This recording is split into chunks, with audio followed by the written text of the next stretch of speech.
The faint, persistent drip from the ceiling was a soundtrack to Ben Mallory's shattered reality. 47 distinct water stains, each a dark, accusing eye staring down from the plaster, marked the extent of his domestic decay. It was a grim inventory, a visual representation of the rot that had set in. Just days after a painful surgery, the sterile son of the hospital still clinging to him, he'd received the ultimate indignity, a text message. From his father-in-law, no less, informing him he was out of a job at Rivers Logistics. The severance was less a severance package and more a swift, brutal amputation. Ben, a man who prided himself on his disciplined approach, honed by his time as a Marine and later in the intricate world of logistics management, felt utterly adrift. His career, the bedrock he'd so meticulously built, had crumbled overnight, leaving him exposed and vulnerable.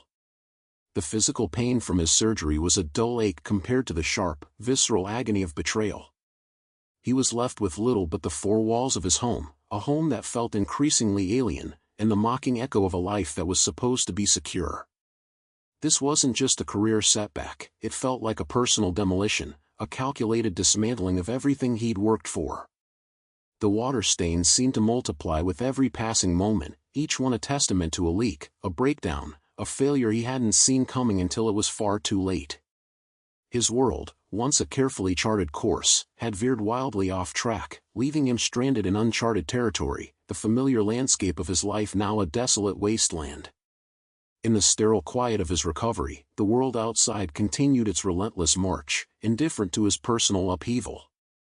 Ben Mallory, a man whose professional life had been defined by order and efficiency, found himself in a state of profound disarray. The dismissal from Rivers Logistics, delivered with the cold efficiency of a corporate layoff but laced with the personal sting of his father-in-law's involvement, had been a gut punch. He'd dedicated years to the company, to building its logistical networks, to ensuring its smooth operation, and in return, he received a curt, impersonal text message while he was still weak and recuperating. It was a bitter irony that his own life's logistics had collapsed so spectacularly. The physical discomfort of his recent surgery was a constant reminder of his vulnerability, a vulnerability that seemed to have been ruthlessly exploited. He stared at the ceiling, his gaze tracing the constellations of water damage, each stain a silent accusation. They were more than just marks on plaster, they were symbols of neglect, of problems ignored until they became catastrophic.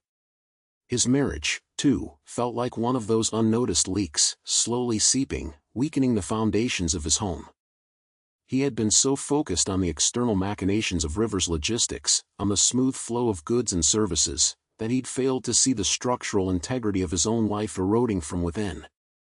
The future, once a clear horizon, was now obscured by a dense fog of uncertainty, with the chilling realization that the very people he should have been able to trust were the architects of his downfall. Amidst the rubble of his professional and personal life, a flicker of opportunity, unexpected and perhaps even improbable, presented itself. Olivia Grant, the formidable CEO of Coastal Freight Solutions, a direct competitor to Rivers Logistics, reached out. Her offer was a lifeline, a chance to steer his damaged vessel towards calmer waters. Ben, still reeling from the abrupt end of his tenure at Rivers, found himself caught between the wreckage of his past and the daunting prospect of a new beginning. Coastal Freight Solutions represented not just a new job, but a shift in allegiances, a move into territory that was previously viewed with professional skepticism, if not outright rivalry. The offer, however, was undeniable, a beacon in the disorienting fog that had enveloped him. Yet, the timing was almost too perfect, the contrast between the ruthless dismissal and this generous proposition almost jarring. It sparked a seed of unease, a suspicion that perhaps not everything was as straightforward as it seemed. The generosity of his rival, while tempting, felt like a potential complication, another layer to the complex, interwoven threads of his unraveling life. He knew that navigating this offer would require more than just his logistical expertise. It would demand a keen understanding of human motivations and corporate strategies, a skill set he possessed in abundance, but which now had to be applied to a far more treacherous landscape. The whispers of a conspiracy began to solidify, morphing from a vague sense of unease into a chilling certainty. Ben's wife, Fiona, a woman he had once believed to be his staunchest ally, was at the heart of a calculated plot. It wasn't just about a lost job, it was about a systematic dismantling of his entire existence. The realization hit him with the force of a physical blow, compounding the lingering pain from his surgery and the sting of his dismissal. He began to see the subtle manipulations, the whispered conversations he dismissed as trivial, the sudden shifts in Fiona's behavior. It painted a grim picture of a deliberate campaign, orchestrated to bring him down. His father-in-law's decisive, text message firing suddenly seemed less like a business decision and more like a pre-planned maneuver. The water stains on the ceiling, once symbols of domestic neglect, now felt like tiny cracks in a carefully constructed facade, revealing the rot beneath. He understood that his vulnerability after surgery had been the opportune moment to strike, to finalize their plan while he was least able to defend himself. This wasn't just a marital dispute or a corporate power play, it was a multifaceted betrayal, designed to strip him of his career, his reputation, and potentially, his future. The sheer audacity of it was staggering, the level of deception a testament to a cold, calculated intent. Ben realized he was no longer just a victim of circumstance, he was the target of an elaborate scheme. The weight of this realization settled heavily upon Ben. The man who had once commanded logistics and orchestrated complex operations now found himself the subject of a meticulously planned takedown. He understood that his strategic mind, honed by years of problem-solving and risk assessment, was his most potent weapon. He couldn't afford to be paralyzed by shock or despair. This was a battlefield, and he was under siege. The first step, he knew, was to secure his defenses. He needed counsel, someone who understood the intricate legal landscapes that his wife and her associates had so casually navigated to ensnare him. The idea of engaging a lawyer felt like an admission of defeat, but Ben recognized it as a necessary strategic maneuver. It was about leveling the playing field, about gaining access to the tools and knowledge required to fight back. This wasn't just about reclaiming his job or his reputation, it was about asserting his right to a future, about refusing to be a casualty of someone else's ambition. He began to meticulously document everything he could recall, every suspicious interaction, every veiled threat, every piece of evidence that pointed towards Fiona's complicity. The water stains on the ceiling, once a source of despair, now served as a constant, tangible reminder of what he was fighting against, a symbol of the hidden damage that needed to be exposed and repaired. He was moving from a state of reactive victimhood to proactive defense, his resolve hardening with each passing moment. Ben's newfound resolve was a steel rod forged in the fires of betrayal. He understood that his adversaries, Fiona and her cohorts, were likely confident in their meticulously crafted plan. They had exploited his vulnerability, assuming he would be too broken to fight back. This assumption, however, was their critical error. Ben was not a man to be easily broken, he was a man who adapted, who strategized, and who, when cornered, fought with a ferocity born of principle. His lawyer, a sharp and experienced professional named Sarah Chen, became his trusted confidant and strategic partner. Sarah listened intently as Ben laid out the timeline of events, the subtle clues, the gut feelings that had now coalesced into irrefutable patterns of deception. She began to investigate their claims, digging into the finances of Rivers Logistics, looking for discrepancies, for any hint of illicit dealings that might explain the ruthless dismissal and the subsequent pressure. The investigation was slow, painstaking work, each piece of information a small victory in a much larger war. Ben, meanwhile, continued to process the emotional fallout. The betrayal by Fiona was a deep wound, but beneath the pain, a quiet anger simmered, fueling his determination. He began to see their actions not just as a personal attack, but as a symptom of a larger rot within the corporate and familial structures he had trusted. The fight was no longer just for himself, it was for justice, for the principle that such calculated deceit should not go unpunished. The investigation into Rivers Logistics yielded its first significant breakthrough.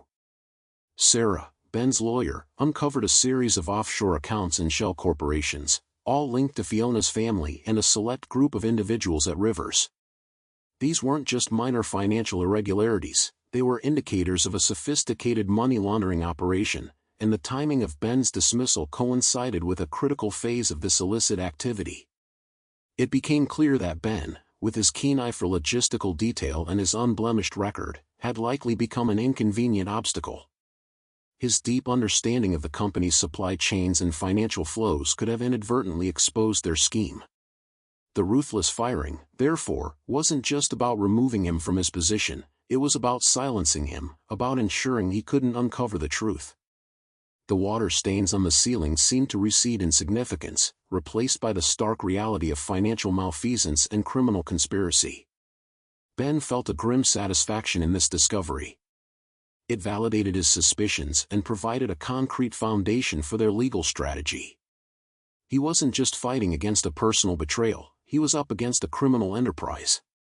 This revelation galvanized his resolve, transforming his personal crisis into a fight for accountability, a battle against corruption that extended far beyond his own shattered life. As Sarah meticulously pieced together the financial puzzle, Ben began to explore the possibility of an alliance with Olivia Grant. He approached her cautiously, not with accusations, but with a strategic presentation of the evidence he and Sarah had uncovered. He framed it not as a personal vendetta, but as a matter of corporate integrity and a shared interest in exposing illicit practices that could tarnish the entire logistics industry.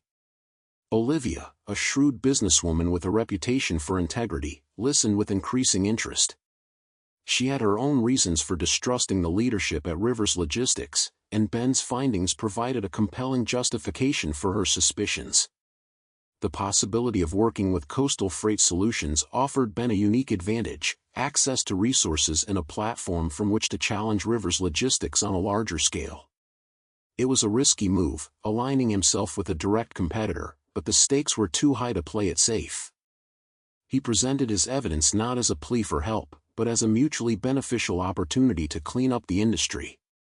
Olivia, recognizing the potential threat that Rivers Logistics' illicit activities posed to all legitimate businesses, agreed to a limited, discreet collaboration. This alliance marked a significant turning point, shifting Ben from a solitary figure fighting for survival to a key player in a broader battle against corporate corruption. The clandestine collaboration between Ben, Sarah, and Olivia began to yield tangible results. While Sarah continued to meticulously build the legal case against Fiona and her associates, Olivia, using her extensive network and resources, provided discreet intelligence on Rivers Logistics operations and their attempts to cover their tracks. Ben, drawing on his intimate knowledge of logistics, helped identify critical junctures where the illicit activities were most vulnerable. He advised Olivia on potential routes of evasion and methods of concealment, allowing her team to better anticipate and counter Rivers' moves. This strategic dance was fraught with risk, requiring absolute discretion. The water stains on the ceiling, once a symbol of his personal failure, now represented the hidden decay he was helping to expose. He was using the very skills that had defined his professional success to dismantle the corrupt empire that had sought to destroy him. The fight was no longer just about vindication. It was about setting a precedent, about ensuring that those who engaged in such deceitful practices would face the consequences. The alliance with Olivia, initially born out of necessity, was evolving into a partnership built on a shared commitment to ethical business practices, a testament to Ben's ability to turn even the most dire circumstances into a catalyst for positive change. The final confrontation was inevitable. Armed with irrefutable evidence of financial misconduct and a clear understanding of the interconnected network of deception, Ben and his allies prepared to strike. Sarah, with Olivia's backing, initiated legal proceedings, a swift and decisive action designed to freeze the assets of Rivers Logistics and its key players, including Fiona and her father.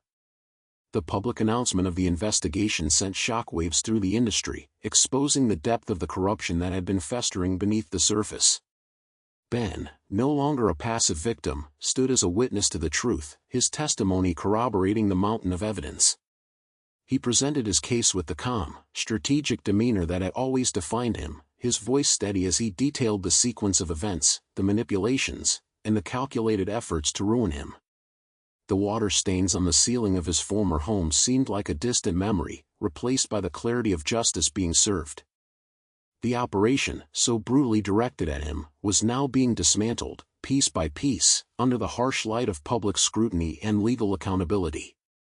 His personal crisis had indeed become an operation, but it was one he was now leading, turning a fight for self-preservation into a victory for integrity. The aftermath of the legal battles brought a quiet sense of vindication, though the scars of betrayal remained. Rivers Logistics, crippled by the legal action and public outcry, ceased to operate. Fiona and her father faced significant legal repercussions, their carefully constructed world of deception collapsing around them. Ben, his name cleared and his reputation restored, found himself at a crossroads. The alliance with Olivia Grant had solidified into a genuine partnership, with Coastal Freight Solutions offering him a prominent leadership role. He accepted, not out of a desire for revenge, but because he saw an opportunity to build something better, to foster a more ethical and transparent environment within the logistics industry. He began to mentor young professionals, sharing his experiences, not as tales of woe, but as lessons in resilience and strategic thinking. He often thought of the 47 water stains, not with bitterness, but as a reminder of how far he had come. They represented the depth of his despair, but also the strength he found within himself to rise above it. His life, once a trajectory of intended stability, had undergone a radical, unforeseen operation, one that had ultimately led him to a place of profound personal growth and a renewed sense of purpose, proving that even from rock bottom, a new foundation could be built. You might be wondering why I'm sharing this with you. Well, the truth is, this story isn't just about me. It's about how we react when life throws us a curveball, about how we reinvent ourselves when everything seems lost. And, most importantly, about how we can use pain to become stronger. I'm no hero, far from it. I'm just a guy who's been through a lot and learned a few lessons along the way. And if my experience can help you in any way, then it's been worth it. My perspective is unique because I lived every second of this story, every joy and every disappointment. And I want to show you everything, unfiltered, without masks. Because the truth, however harsh it may be, is always the best path. The initial shock had subsided, leaving a hollow ache that permeated every aspect of my existence. It was a silence that screamed, a void that swallowed sound and color. The familiar landscape of my life had been irrevocably altered, like a once vibrant tapestry now tattered and frayed. Yet, amidst this desolation, a flicker of defiance began to ignite. It wasn't a grand, heroic blaze, but a persistent ember, a quiet refusal to be extinguished. I started by simply observing, by acknowledging the stark reality without succumbing to its weight. Each day was a small victory, a conscious effort to breathe, to move, to exist. The 47 water stains, once symbols of overwhelming despair, began to transform in my mind. They weren't just marks of damage, they were a testament to endurance, a visual representation of the storms I had weathered. This period of intense introspection wasn't comfortable, by any means. It was a raw, exposed vulnerability.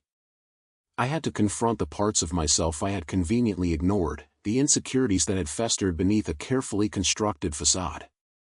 It was like peeling back layers of old paint, revealing the grain of the wood beneath, imperfections and all. But in this stripping away, a new form began to emerge. It was a shape born not of external validation, but of an internal reckoning. The process was slow, often painstaking, marked by moments of doubt and the gnawing temptation to retreat into the familiar comfort of my former self. However, the knowledge that I had already navigated such profound depths fueled a nascent resolve. I learned that strength isn't the absence of fear or pain, but the decision to move forward despite them. It's in the small, deliberate choices made when the easiest path is to surrender. The reconstruction wasn't about rebuilding the exact same structure, but about laying a new foundation, one that could withstand future tremors. This new blueprint incorporated the lessons etched by adversity, the resilience forged in the crucible of hardship. It was a gradual process, much like the slow, steady erosion that shapes mountains, each trial a sculptor's tool, refining and reshaping until something unexpectedly beautiful and robust emerged. The abrupt termination, so soon after a significant surgery, felt like a cruel twist of fate. Lying there, vulnerable and adrift, the carefully constructed edifice of my life began to crumble. The humiliation of being dismissed in such a state was a bitter pill, and the feeling of being utterly out of my depth was overwhelming. The corporate world, which had always felt a step removed, now seemed like an alien planet. My identity, so intertwined with my professional role and the perceived stability it offered, was suddenly fractured. The loving family I mentioned, the bedrock of my existence, was now faced with this unexpected upheaval, and the weight of their concern, though born of love, added another layer to my distress.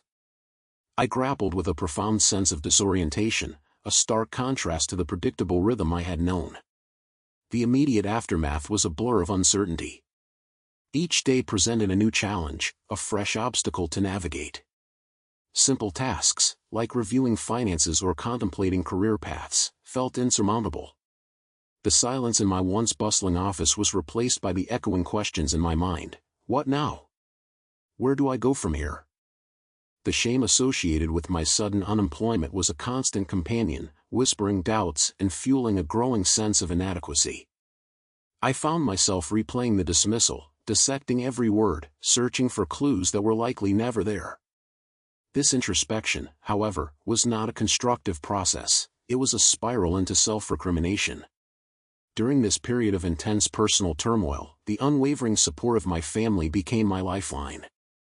They offered solace without judgment, their presence a quiet reassurance that I was not alone. My spouse, in particular, demonstrated remarkable strength, shouldering additional burdens and offering a steady hand. It was their belief in me, even when my own was faltering, that provided the initial spark to consider moving forward.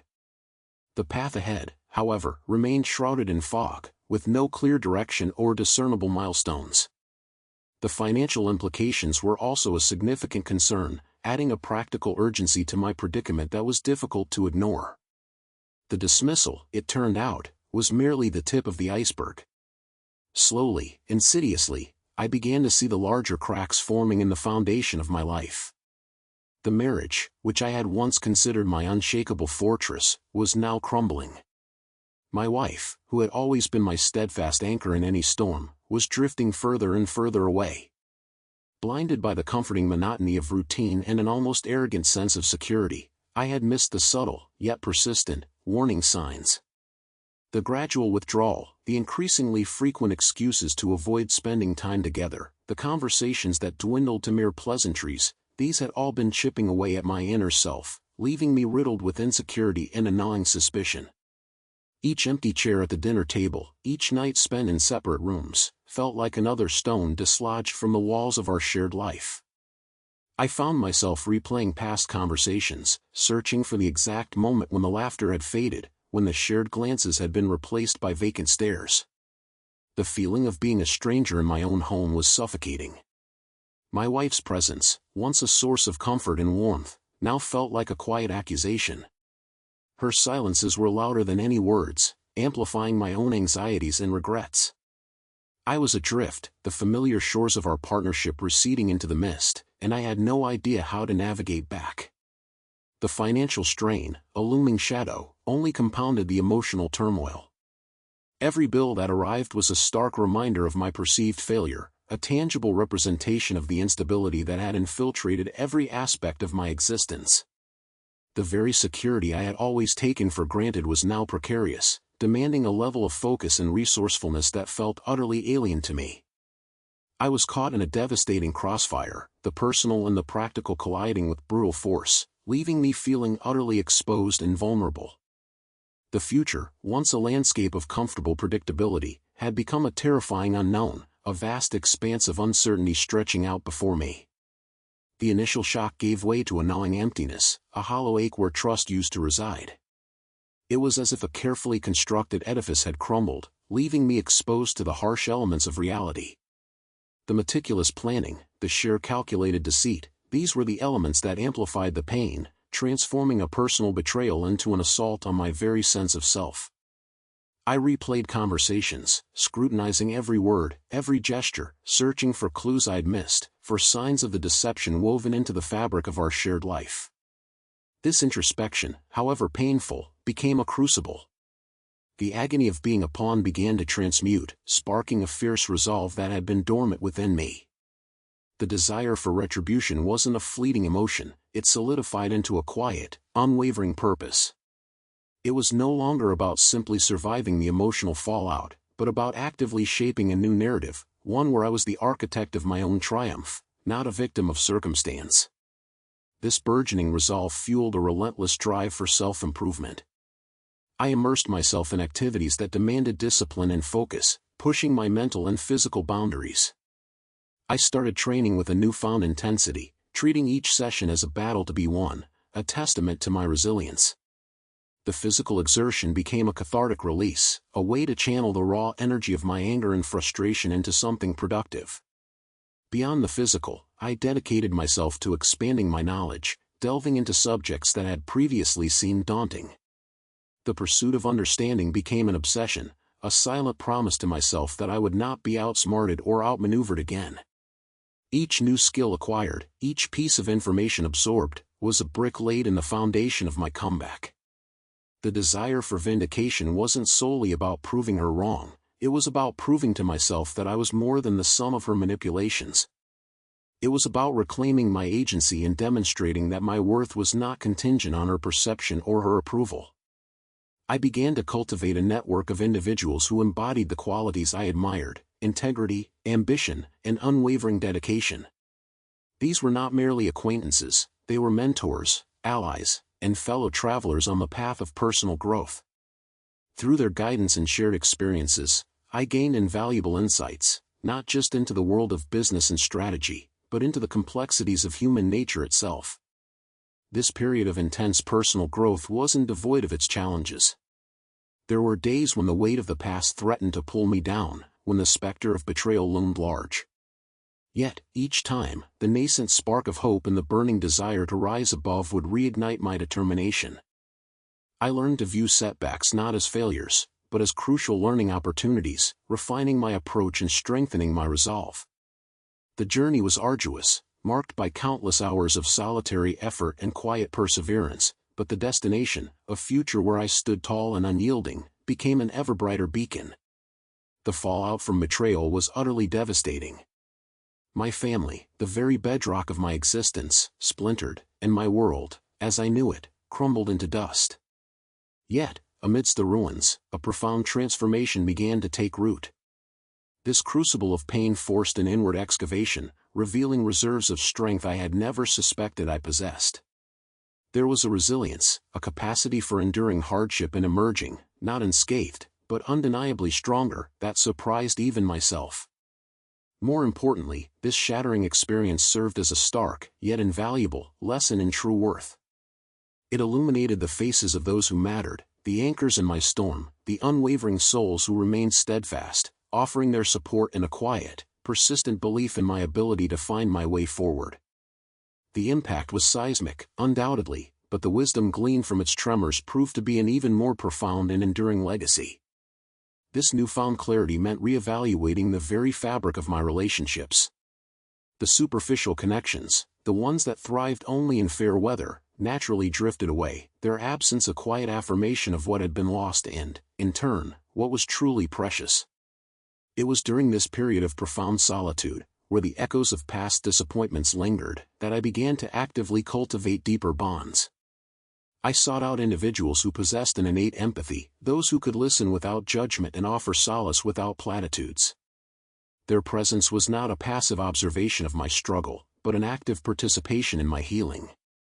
They became the quiet architects of my recovery, their belief in me acting as a gentle, consistent tide that slowly eroded the sharp edges of my despair. The process of rebuilding was not a swift or dramatic affair. It was a painstaking, day-by-day endeavor, much like piecing together a shattered mosaic. Each small victory, each moment of genuine connection, each rediscovered joy, became a vital shard of the new picture I was creating. I learned to be patient with myself, to acknowledge the lingering wounds without letting them dictate my future. The initial shock of the betrayal had left me feeling exposed and vulnerable, but through deliberate effort, I began to construct a protective layer, not of armor, but of self-awareness and quiet confidence. This layer was built not to shut people out, but to ensure that the foundation upon which I built my life was solid, rooted in authenticity and mutual respect. The wisdom acquired was not merely intellectual, it was deeply emotional and visceral. I understood, with a clarity that was both painful and liberating, the true meaning of loyalty and the profound significance of integrity. The individuals who surrounded me, those who extended a hand in my darkest hour, became my chosen family, a testament to the power of genuine human connection. Their unwavering presence was a constant reminder that even in the face of profound loss, there is always the potential for profound growth and the enduring possibility of finding love and support in unexpected places. This was not about forgetting the past, but about learning from it, allowing it to sculpt a more resilient, more compassionate, and ultimately, a more authentic self.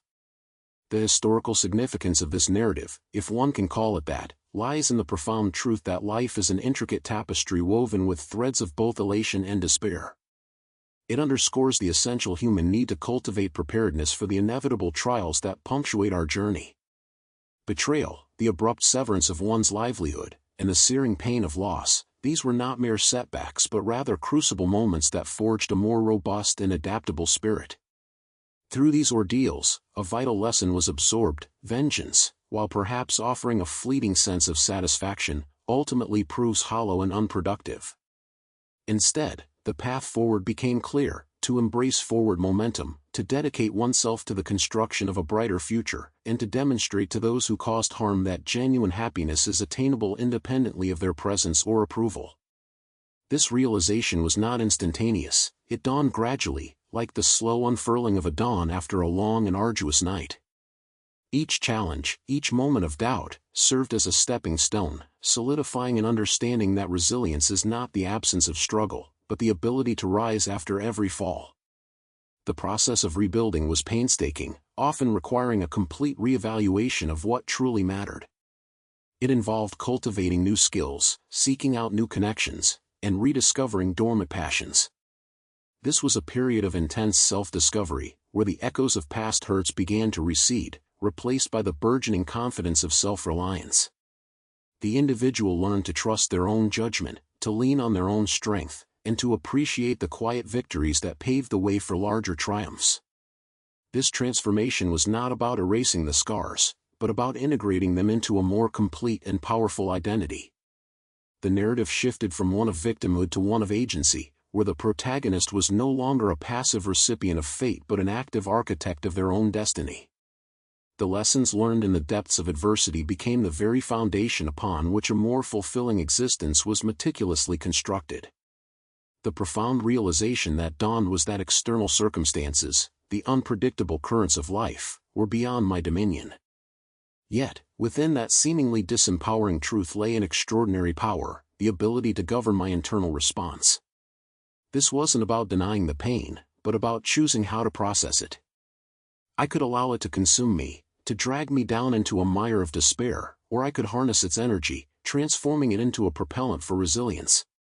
The path of vengeance, with its hollow promise of retribution, presented itself as a tempting but ultimately destructive option.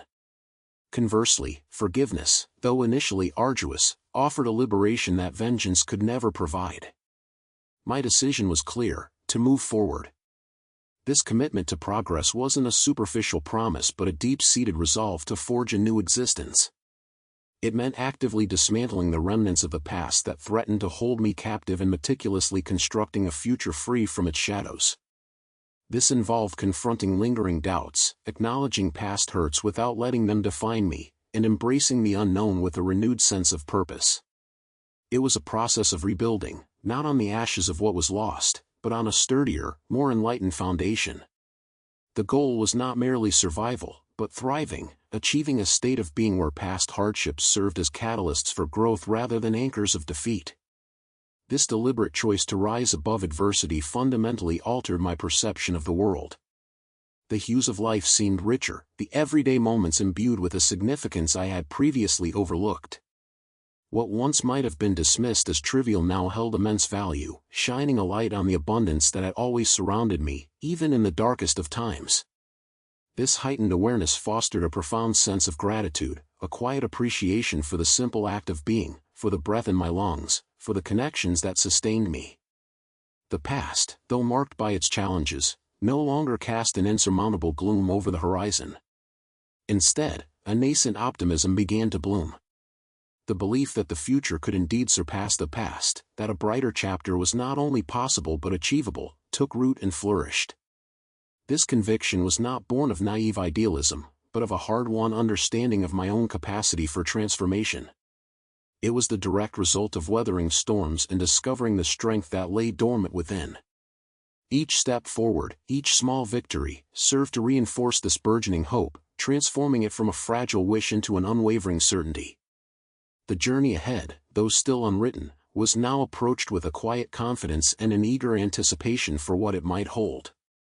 Another crucial reflection that emerged from navigating those turbulent times was the profound importance of authenticity.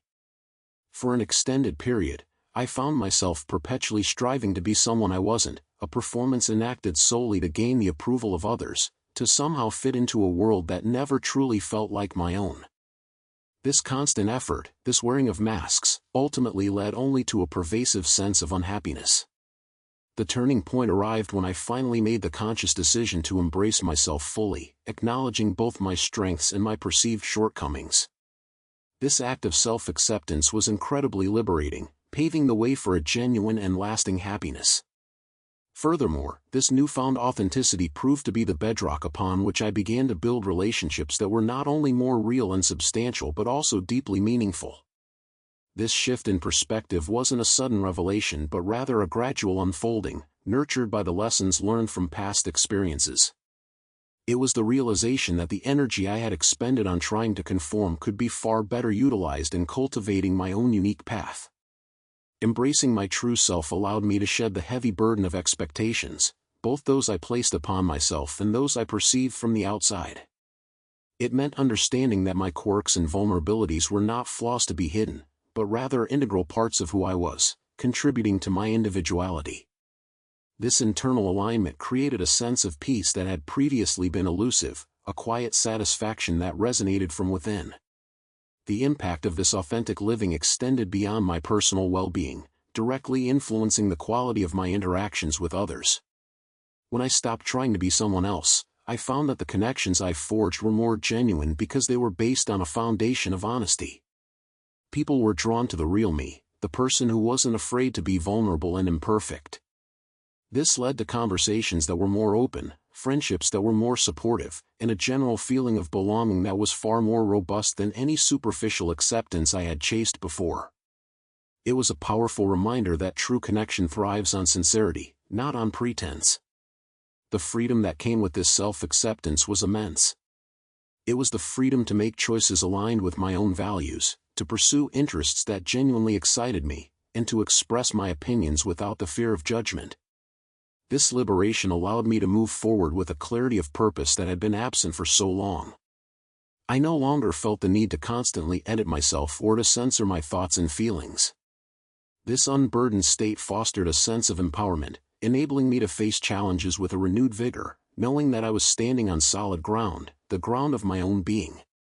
And finally, I learned the profound importance of forgiveness. Not the act of forgiving others, though that too has its place, but the vital practice of forgiving myself. I learned to pardon my mistakes, my stumbles, the choices that, in hindsight, proved misguided. Because we are, after all, human.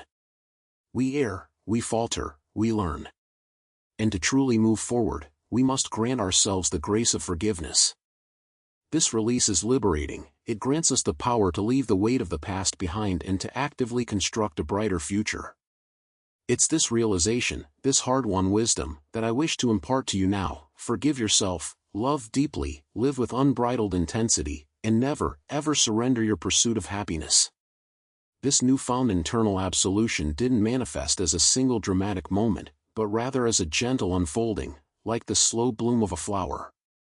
Each time a past regret surfaced, instead of succumbing to self-recrimination, I found myself offering a quiet acknowledgement. Yes, that happened, I'd think, and it was difficult, but I did the best I could with what I knew then. This subtle shift in perspective, from a harsh judge to a compassionate observer of my own journey, began to dismantle the internal walls I had so carefully constructed. The energy once spent battling my own perceived shortcomings was now available, a vibrant current flowing towards the horizon. With the shackles of self-condemnation loosened, the world began to appear in a different light. The same challenges that once seemed insurmountable now presented themselves as opportunities for growth. The fear of failure, once a paralyzing force, transformed into a motivating factor, a reminder that falling down is simply a prelude to standing up stronger. This internal peace, this quiet acceptance, became the bedrock upon which I could build a life of authenticity, a life where my actions were aligned with my deepest values, unburdened by the specter of past errors. The path ahead, once obscured by shadows, was now bathed in the warm, steady light of self-compassion, illuminating the possibilities that lay waiting. This profound experience transformed me into the person I am today, a stronger, more resilient, more authentic individual, and profoundly grateful for life. My sincere desire is to share this hard-won wisdom with you. My hope is that you can learn from my missteps and triumphs, and in doing so, forge a life that is both happier and more meaningful. Life, after all, is an incredible journey, an intricate tapestry woven with threads of challenges and opportunities alike. It's imperative that we equip ourselves to not only confront the inevitable obstacles but also to seize the abundant chances that present themselves. More than anything, the core message I carry is the absolute necessity of believing in ourselves. This unwavering faith in our own capabilities is the fuel that propels us forward, preventing us from ever abandoning our dreams. The journey might be arduous, filled with unexpected detours and moments of doubt, but the power to overcome them resides within. We must cultivate this inner strength, nurture it, and let it guide us through every storm. The wisdom I've gained isn't about avoiding pain or hardship, it's about learning to navigate through it with grace and courage. It's about understanding that setbacks are not endpoints but rather crucial learning experiences that shape our character and deepen our understanding of ourselves and the world around us. The scars we acquire are not blemishes but testaments to our survival, our growth, and our enduring spirit. Embracing these experiences, the good and the bad, allows us to stand tall, unashamed, and ready for whatever comes next. Ultimately, the pursuit of happiness is not an external quest. It's an internal discovery. The peace and contentment we seek are not found in material possessions or the validation of others, but rather within the quiet chambers of our own hearts. Cultivating gratitude for the simple moments, for the breath in our lungs, for the people who enrich our lives, is the key to unlocking this profound sense of well-being. It's in this space of internal richness that true fulfillment blossoms, a vibrant testament to a life well lived and a spirit that has truly learned to soar.